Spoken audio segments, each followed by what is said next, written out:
कि 17वीं बीपीएससी से संबंधित हम सवाल को आगे बढ़ाते हुए और आपको बता दें कि आज के क्लास में हम जो पिछले क्लास में हम लोग पढ़े थे बिहार के जो विधानमंडल है उसमें बिहार विधानसभा है और विधान परिषद है, सीटों की संख्या बता चुके थे। आज उसके आगे हम पढ़ने की कोशिश की बिहार विधानसभा में एससी की आरक्षित सीटें कितने होती है बिहार विधानसभा में। तो दोस्त आपको 40 है। और वहीं एसटी की बात करें कि एसटी की भारतीय आरक्षित सीटें कितनी है, तो 2 है। वो 2 कौन कौन है, वो एक है कटरिया और एक है मनिहारी। लोकसभा में अगर बात करें कि एससी की आरक्षित सीटें कितने हैं, तो 6 हैं। गोपालगंज, हाजीपुर, जमुई, समस्तीपुर, सासाराम और गया। ये इतने चीज हैं जो आरक्षित सीटें हैं बिहार में लोकसभा की और विधानसभा की। इसके आगे हम आज पढ़ने की कोशिश करेंगे बिहार राज्य के निर्माण के मुख्य कुछ चरण हैं, उसको हम बात करेंगे कि देखिए बिहार के निर्माण के कि आखिर बिहार का निर्माण हुआ कैसे। बिहार के निर्माण के मुख्य चरण और इस पे हम आज चर्चा करेंगे कि बिहार के निर्माण के मुख्य चरण क्या क्या हो सकते हैं। दोस्त तो आपको बता दें कि बिहार के जो भौगोलिक क्षेत्र की जो चर्चा होती है ना, सर्वप्रथम शतपथ ब्राह्मण साहित्य में मिलता है। आपको बता दें कि बिहार के जो भौगोलिक क्षेत्र की चर्चा होती है ये सर्वप्रथम कहां मिलता है, शतपथ ब्राह्मण साहित्य में मिलता है। ये सवाल पूछा जाता है। नेक्स्ट बात करें कि बिहार जो शब्द है इस क्षेत्र के नामकरण के रूप में सर्वप्रथम कहां इसकी रचना मिलती है। तो दोस्त आपको बता दें कि ये 13वीं शताब्दी में इसकी रचना जो है तबकाते नासरी में प्रयुक्त हुआ है और ये बिहार शब्द का जो नाम है।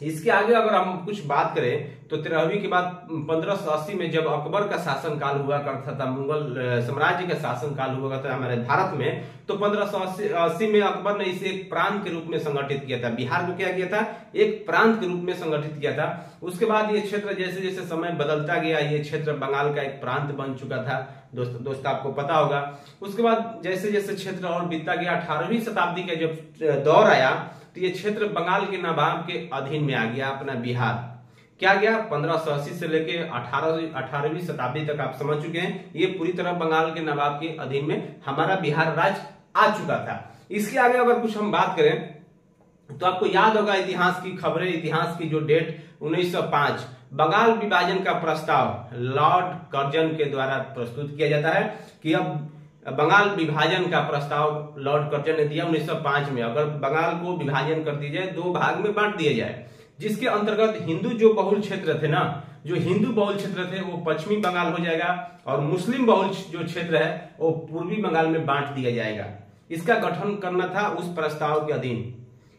तो हमारे राष्ट्रवादियों ने बहुत सारा इसका विरोध किया। इस प्रस्ताव का राष्ट्रवादियों ने इतना विरोध किया क्योंकि वो नहीं चाहते थे कि बंगाल का विभाजन हो जाए।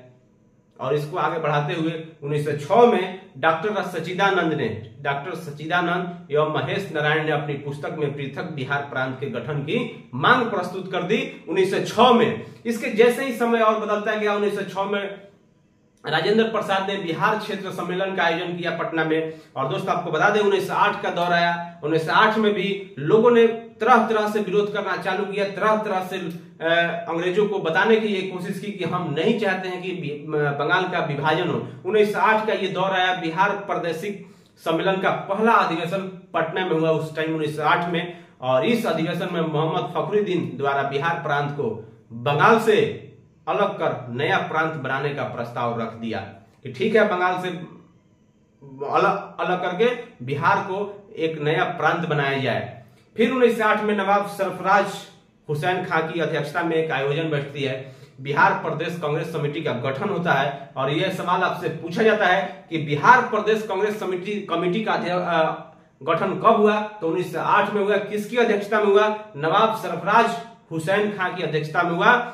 इसके बाद हसन इमाम बिहार प्रदेश कांग्रेस कमेटी के पहले अध्यक्ष चुने जाते हैं। ये सब सवाल आपको पता होना चाहिए। पूछा जा सकता है कि बिहार प्रदेश कांग्रेस कमेटी के प्रथम अध्यक्ष कौन है, तो हसन इमाम हुए थे। तो 1908 में इसकी गठन हुआ था। किसकी अध्यक्षता में हुआ था, सरफराज हुसैन खां की अध्यक्षता में हुआ था। ये बिहार से सवाल कुछ थे जो आपको याद करना पड़ेगा। याद इसलिए करना पड़ेगा क्योंकि दोस्त आपको बता दें कि इससे सवाल आपको बीपीएससी में पूछा जाता है। पूछा इसलिए जाता है क्योंकि बिहार से संबंधित आपको 25 क्वेश्चन तो देता ही है। और इसके बाद जैसे 1908 के बाद 19 और समय बीतता गया, 12 दिसंबर 1911 का वो दिन आता है जो बिहार और उड़ीसा के क्षेत्र को बंगाल से अलग कर एक नए प्रांत की गठन की घोषणा कर दी जाती है। उस टाइम होता है दिल्ली दरबार में सम्राट जॉर्ज पंचम ने किया 12 दिसंबर 1911 को ये बिहार और उड़ीसा, बिहार प्लस उड़ीसा, ये बंगाल से अलग कर एक नए प्रांत की गठन की घोषणा कर दी जाती है। ये कौन किया था? दिल्ली दरबार में जॉर्ज पंचम ने किया था। जॉर्ज पंचम द्वारा इसका गठन की मांग कर दी जाती है और गठन करने की घोषणा कर दी जाते हैं। आगे दिन बीतता गया, 22 मार्च 1912 का वो दिन आता है जब 22 मार्च 1912 को अलग कर बिहार एवं उड़ीसा प्रदेश के गठन की विधिवत गठन की घोषणा कर दी गई कि अब 22 मार्च 1912 को बिहार और उड़ीसा बंगाल से अलग हो जाएंगे।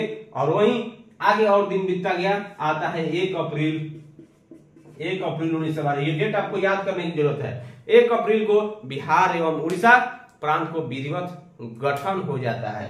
क्या? 1 अप्रैल को बिहार और उड़ीसा, बिहार प्लस उड़ीसा, इसका गठन हो जाता है। अब देख लीजिए दिन, यहाँ पर जॉर्ज पंचम ने घोषणा किया कि ठीक है इसको अलग कर दिया जाए, यहाँ पर विधिवत घोषणा हो गया और यहाँ पर गठन हो गया, बिहार और उड़ीसा बंगाल से अलग भी हो गया। तो आप देख सकते हैं कि विधिवत गठन हुआ। 1935 के अधिनियम के अंतर्गत 1936 में उड़ीसा को भी बिहार से अलग कर एक नया प्रांत बनाने की मांग हो गई। और आगे इसके आगे बढ़िएगा तो फिर 1935 के अधिनियम के तहत 1936 में उड़ीसा को भी अलग कर दिया गया आपको बिहार से। उड़ीसा को भी अलग आपके बिहार से कर दिया जाता है, क्योंकि समय के साथ आप देख सकते हैं परिवर्तन होते गया। 1947 का दौर आता है जब देश को आजाद हो जाता है। और आपको बता दें 1947 में खरसावां और सरायकेला के क्षेत्र उड़ीसा को हस्तांतरित किए गए, मगर 18 मई 1948 को इन्हें पुनः बिहार में सम्मिलित कर दिया गया, क्योंकि 2 क्षेत्र ऐसे थे, अलग तो किए गए लेकिन फिर 1948 के करीब फिर बिहार में ही इसको सम्मिलित कर दिया गया। 1956 में राज्यों के पुनर्गठन के बाद के क्रम में पुरुलिया और पूर्णिया के कुछ क्षेत्र को वेस्ट बंगाल को हम हस्तांतरित कर दिए थे। तो ऐसे करते करते आपको आज वर्तमान में बिहार देखने को मिलेगा। एक टाइम ऐसा आता है जब 15 नवंबर 2000 को बिहार के जो दक्षिण पठारी क्षेत्र को अलग कर झारखंड नामक राज्य के रूप में निर्माण किया गया। वो बना भारत के 28वें राज्य के रूप में उसका निर्माण हुआ। और आगे हम इसी बात करेंगे तो बिहार की वर्तमान राजनीतिक और भौगोलिक सीमाएं तब से बनी। बिहार प्रांत का परिवर्तित रूप है। बहुसंख्यक बौद्ध बिहारों के कारण इसका नाम बिहार पड़ा, जो बाद में बिहार हो गया। बिहार का अर्थ है शिशुओं का आवास भी होता है, जो साधुओं संतों का जो रहने के आवास होता है वो बिहार होता है। और बिहार का इतिहास आप समझ चुके हैं। नेक्स्ट हम बात करेंगे इसके आगे में, तो बने रहिए क्लास में। जय हिंद, जय भारत।